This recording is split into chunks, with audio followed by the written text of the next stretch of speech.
ఏడుకొండలకు భక్తులు క్యూ కట్టారు. వేసవి సెలవులు ముగుస్తుండడం, మరోవైపు దేశవ్యాప్తంగా అన్ని పరీక్షా ఫలితాలు వెలువడుతుండడంతో శ్రీవారిని దర్శించుకుని మొక్కులు చెల్లించుకోవడానికి భక్తులు పెద్ద ఎత్తున తిరుమలకు తరలివస్తున్నారు. దీంతో తిరుమల గిరిలపై ఎటు చూసినా భారీ క్యూ లైన్లే దర్శనమిస్తున్నాయి. రద్దీ దృష్ట్యా ఇవాళ శ్రీవారి వీఐపీ బ్రేక్ దర్శనానికి సిఫార్సు లేఖలు అనుమతించడం లేదు టీటీడీ.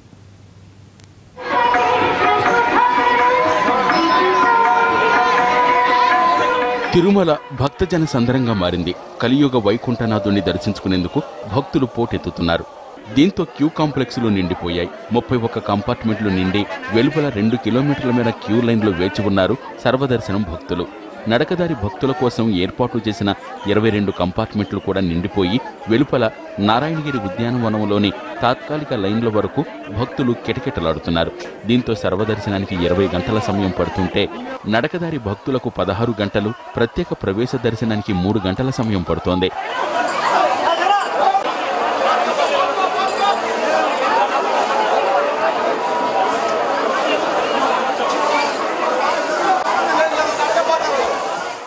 టీటీడీ కల్పిస్తున్న ఉచిత అన్నప్రసాదంతో పాటు ఎండ తీవ్రత నుంచి ఇబ్బందులు ఎదురుకాకుండా మంచినీరు, మజ్జిగ భక్తులకు అందజేస్తోంది.